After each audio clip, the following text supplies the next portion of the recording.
ساحل voice کے معزز ناظرین السلام علیکم۔ حضرت ابن عباس رضی اللہ تعالیٰ عنہما فرماتے ہیں کہ قارون حضرت موسیٰ علیہ السلام کا چچا زاد بھائی تھا،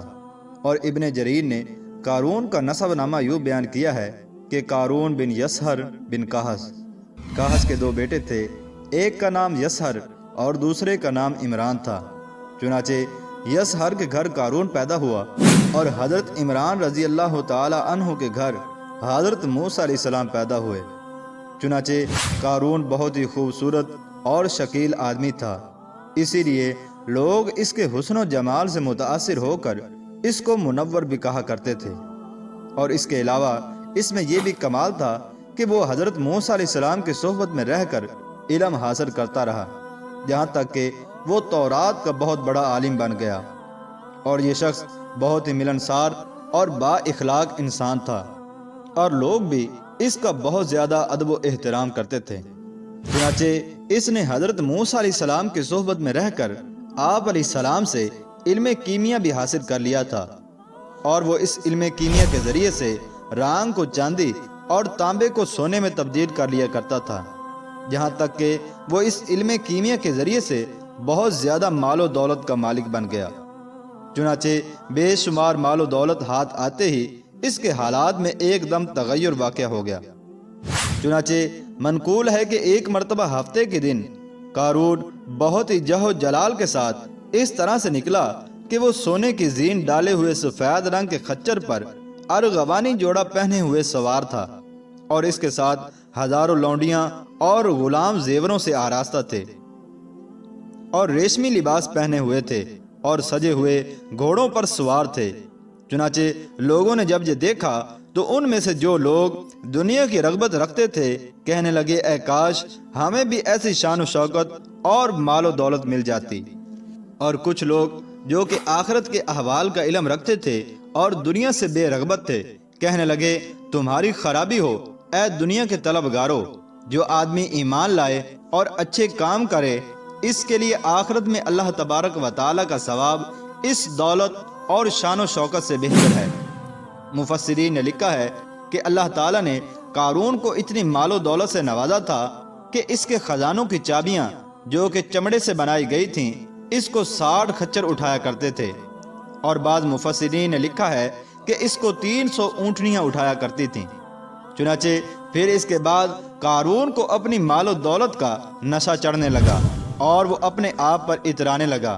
اور بنی اسرائیل پر ظلم اور زیادتیاں کرنے لگا۔ ایک دن اس کی قوم کے کچھ لوگ اس کے پاس آئے اور کہنے لگے، اے قارون اترا نہیں، بے شک اللہ تعالیٰ اترانے والوں کو پسند نہیں فرماتا،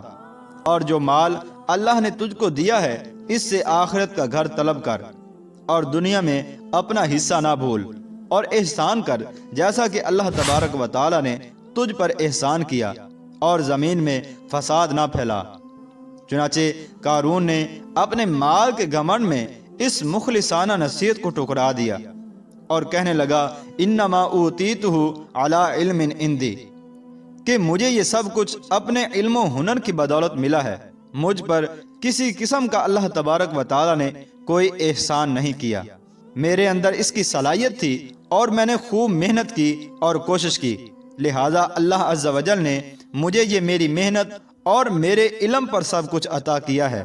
چنانچہ اللہ تعالیٰ نے جب حضرت موسیٰ علیہ السلام پر زکوٰۃ کا حکم نازل فرمایا تو قارون نے حضرت موسیٰ علیہ السلام کے سامنے یہ عہد کیا کہ وہ اپنے تمام مالوں سے 1000واں حصہ زکوٰۃ نکالے گا، مگر جب اس نے مالوں کا حساب لگایا تو ایک بہت بڑی رقم زکوٰۃ کی نکلی۔ یہ دیکھ کر اس پر ایک دم حرص اور بخل کا بھوت سوار ہو گیا،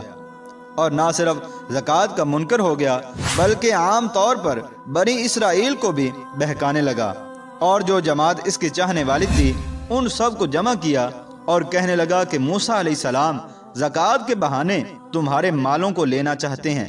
یہاں تک کہ حضرت موسیٰ علیہ السلام سے لوگوں کو متنفر کرنے کے لیے اس خبیث نے یہ گندی اور گھناؤنی چال چلی کہ ایک عورت کو بہت زیادہ مال و دولت دے کر اس بات پر آمادہ کر لیا کہ وہ آپ پر بدکاری کا الزام لگائے، تاکہ بنی اسرائیل کے لوگ آپ سے بدظن اور متنفر ہو جائیں۔ چنانچہ قارون نے اس عورت کو 1000 دینار، 1000 درہم اور بہت سے وعدے کر کے یہ تہمت لگانے پر تیار کر لیا۔ دوسرے دن بنی اسرائیل کو جمع کر کے حضرت موسیٰ علیہ السلام کے پاس آیا اور کہنے لگا کہ بنی اسرائیل آپ کا انتظار کر رہے ہیں کہ آپ انہیں وعظ و نصیحت فرمائیں۔ چنانچہ حضرت موسیٰ علیہ السلام تشریف لائے اور بنی اسرائیل میں کھڑے ہو کر آپ علیہ السلام فرمانے لگے، اے بنی اسرائیل، جو چوری کرے گا اس کے ہاتھ کاٹے جائیں گے، اور جو بہتان لگائے گا اسے 80 کوڑے مارے جائیں گے، اور جو زنا کرے گا اس کی بیوی نہیں ہے تو اس کو 100 کوڑے مارے جائیں گے، اور اگر بیوی ہے تو اس کو سنسار کیا جائے گا یہاں تک کہ وہ مر جائے۔ تو یہ سن کر قارون کہنے لگا کہ یہ حکم سب کے لیے یکساں ہے یا پھر نہیں ہے، چاہے وہ آپ ہی کیوں نہ ہوں۔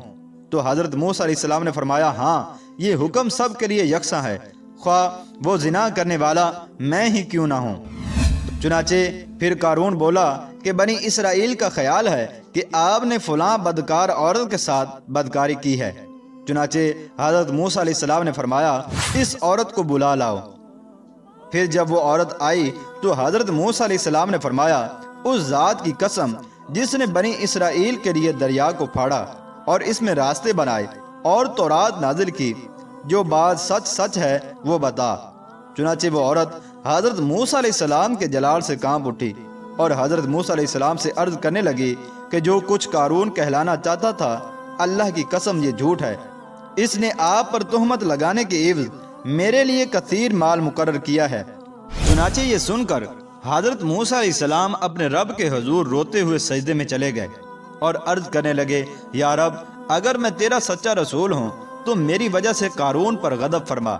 تو اللہ تعالیٰ نے آپ علیہ السلام کی طرف وحی فرمائی کہ میں نے زمین کو تیری فرما برداری کا حکم دے دیا ہے،